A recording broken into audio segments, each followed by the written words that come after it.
Marseille, quartier de la Castellane, fin des années 70. Dans une cité où le béton remplace les pelouses et où les cages de but sont dessinées à la craie sur un mur, un gamin d'origine algérienne tape dans un ballon du matin au soir.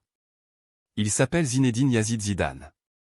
Personne, à l'époque, n'imagine que ce gosse discret, presque timide en dehors du terrain, deviendra l'un des plus grands footballeurs de tous les temps, puis l'un des entraîneurs les plus titrés de l'histoire du Real Madrid.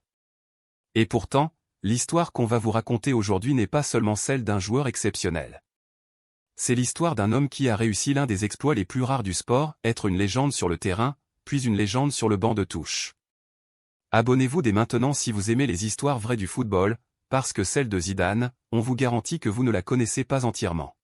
Passionné du Real Madrid ? Nous avons conçu un e-book exclusif de 47 pages, 100% dédié au plus grand club du monde. Vous y découvrirez son histoire, ses légendes, ses présidents, ses entraîneurs, ses trophées, ses records, ses plus grands matchs, le Santiago Bernabéu, des anecdotes inédites et une chronologie complète. Le tout pour seulement 3 €. Cliquez sur le lien dans la description et devenez un véritable madridista. À la Madrid. Tout commence loin des projecteurs. Zidane fait ses premiers pas dans de petits clubs marseillais, l'US Saint-Henri puis le Sceaux Septem-les-Vallons, avant qu'un recruteur ne le repère lors d'un tournoi. Direction l'AS Cannes, où il intègre le centre de formation. C'est là, sur la Côte d'Azur, loin de sa famille, que le jeune Zizou apprend la rigueur, encaisse la solitude, et développe cette technique de balle qui deviendra sa signature. Il fait ses débuts professionnels en 1989, à seulement 17 ans.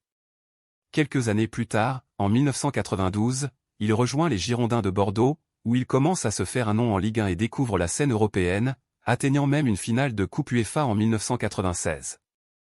Le monde du football commence à parler de lui. Mais c'est en Italie que Zidane va véritablement exploser. En 1996, il signe à la Juventus de Turin, alors l'un des clubs les plus puissants d'Europe. Sous les ordres de Marcello Lippi, il devient le métronome d'une équipe stellaire aux côtés d'Alessandro Del Piero et de Didier Deschamps. Avec la Juve, il remporte 2 Scudetti et atteint 2 finales de Ligue des Champions consécutives, en 1997 et 1998, malheureusement perdues. Mais c'est avec l'équipe de France que Zidane va entrer dans la légende pour la première fois. En 1998, la France organise la Coupe du Monde. Personne ne voit vraiment les Bleus favoris. Et pourtant, en finale contre le Brésil de Ronaldo, au Stade de France, Zidane inscrit un doublé de la tête, sur corner, un fait rarissime pour un joueur de sa stature technique. La France est championne du monde. Zidane devient le visage d'un pays entier. 2 ans plus tard, il remet ça avec l'Euro 2000, où il est élu meilleur joueur du tournoi après avoir inscrit un but en or historique en demi-finale contre le Portugal.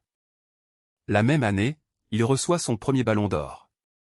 Zidane n'est plus seulement un excellent footballeur, il est devenu une icône mondiale. En 2001, un événement va marquer l'histoire du mercato pour toujours.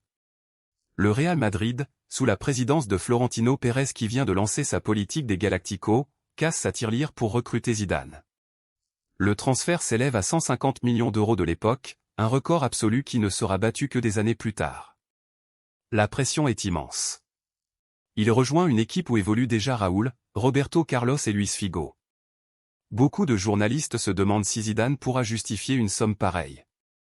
La réponse arrive dès sa première saison, et de la manière la plus spectaculaire qui soit. Le 15 mai 2002, au Hampden Park de Glasgow, en finale de la Ligue des Champions face au Bayer Leverkusen, Roberto Carlos centre depuis la gauche. Le ballon arrive en hauteur, presque impossible à contrôler. Zidane, sans même laisser retomber le ballon, arme une reprise de volée du pied gauche qui vient se loger dans la lucarne. C'est instantané, c'est d'une pureté technique absolue, et ça restera pour toujours l'un des plus beaux buts de l'histoire du football. Le Real Madrid remporte sa 9e Coupe d'Europe. Ce but à lui seul justifie chaque euro dépensé pour le faire venir. Les années suivantes chez les Merengues sont un mélange de brillance individuelle et de trophées. Zidane soulève une Liga, une Coupe intercontinentale, une Supercoupe d'Europe et 2 Supercoupes d'Espagne. Mais en équipe de France, l'histoire prend un tournant inattendu. Après une Coupe du Monde 2002 décevante, Zidane annonce sa retraite internationale en 2004. Mais face à l'insistance du sélectionneur Raymond Domenech et à la perspective d'un dernier mondial, il fait son grand retour en 2005. Ce comeback mène la France jusqu'en finale de la Coupe du Monde 2006, en Allemagne. Zidane, alors âgé de 34 ans, est élu meilleur joueur du tournoi. Mais cette finale contre l'Italie va rester gravée dans les mémoires pour une raison bien différente. En seconde période, après des propos de l'Italien Marco Materazzi, Zidane, dans un geste resté inexpliqué pendant des années, lui assène un coup de tête dans la poitrine. Il est expulsé. La France perd au tir au but. C'est la dernière image de Zidane joueur international, une sortie sur un rouge, dans le silence d'un stade sidéré. Une fin aussi humaine que dramatique pour un joueur qu'on avait toujours connu froid et maître de lui-même. Il prend sa retraite définitivement quelques semaines plus tard, laissant le Real Madrid comme dernier club de sa carrière, avec 6 titres au compteur en tant que joueur. Si vous trouvez cette histoire aussi fascinante que nous, laissez un like et partagez cette vidéo, ça nous aide énormément à faire connaître ces récits à plus de monde. Et surtout, restez jusqu'au bout, parce que la partie la plus impressionnante de la carrière de Zidane commence maintenant, celle où beaucoup de champions échouent, la reconversion en entraîneur. Après sa retraite, Zidane ne quitte jamais vraiment le Real Madrid. Il devient d'abord conseiller spécial auprès de la présidence de Florentino Pérez, puis directeur sportif.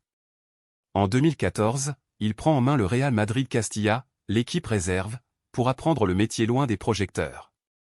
C'est une décision audacieuse pour un joueur de sa renommée, accepter de repartir de zéro, en deuxième division espagnole, pour prouver qu'il peut aussi être un grand tacticien. Le pari est risqué, mais Zidane veut faire les choses dans l'ordre. Puis, le 4 janvier 2016, alors que le Real Madrid traverse une période compliquée sous Rafael Benítez, Florentino Pérez prend une décision radicale, il limoge l'entraîneur espagnol et nomme Zidane à la tête de l'équipe première. Beaucoup de spécialistes sont sceptiques. Zidane n'a quasiment aucune expérience à ce niveau. Certains pensent que c'est un choix plus politique que sportif, destiné à calmer un vestiaire de stars qui le respectent en tant qu'ancien coéquipier et légende du club. Ce que personne n'avait anticipé, c'est que Zidane allait devenir l'un des plus grands entraîneurs de l'histoire du football moderne, et ce en un temps record. Dès sa première saison complète, en 2016 à 2017, il remporte la Liga et la Ligue des Champions la même année, un exploit que le Real n'avait plus réalisé depuis des décennies. Mais c'est l'année suivante que Zidane entre définitivement dans la légende. En 2018, il remporte une 3e Ligue des Champions consécutive, un exploit totalement inédit dans l'histoire de la compétition depuis son format actuel. Aucun entraîneur avant lui n'avait réussi 3 C1 de suite. Sous sa direction, le Real Madrid devient aussi la première équipe à remporter 2 Coupes du Monde des clubs consécutives et 2 Supercoupes d'Europe consécutives. En seulement 2 saisons et demie à ce premier passage, Zidane empile 9 trophées majeurs. Son management est salué dans le monde entier, sa gestion des égos dans un vestiaire rempli de superstars comme Cristiano Ronaldo, Sergio Ramos ou Luka Modric est considéré comme un modèle. Il sait faire des choix forts, comme son changement Balisco en finale 2018, qui bascule le match. En 2017, il est même élu meilleur entraîneur de l'année par la FIFA, devenant le premier homme de l'histoire à avoir remporté le titre de meilleur joueur et de meilleur entraîneur du monde. Pourtant, à l'été 2018, au sommet de sa gloire, Zidane surprend tout le monde en annonçant sa démission. Il estime que l'équipe a besoin d'un nouveau discours pour continuer à progresser. C'est une décision rare dans le monde du football, partir alors qu'on vient de gagner, plutôt que d'être poussé vers la sortie après une défaite. Mais l'histoire n'est pas terminée. En mars 2019, le Real Madrid traverse à nouveau une crise sportive sous Santiago Solari. Florentino Pérez rappelle Zidane pour un second passage, avec un contrat courant jusqu'en 2022. Ce retour est plus compliqué. Il faut reconstruire une équipe vieillissante, gérer la fin d'ère Cristiano Ronaldo qui vient de quitter le club pour la Juventus, et intégrer de nouveaux profils. Mais Zidane relève le défi, lors de la saison 2019 à 2020, marquée par l'arrêt du championnat pendant plusieurs mois à cause de la pandémie, il ramène le titre de champion d'Espagne au Real Madrid, avec une fin de saison quasiment parfaite. C'est sa 2e Liga en tant qu'entraîneur. La saison suivante, en 2020 à 2021, l'équipe atteint les demi-finales de la Ligue des Champions, où elle est éliminée par Chelsea, futur vainqueur de la compétition.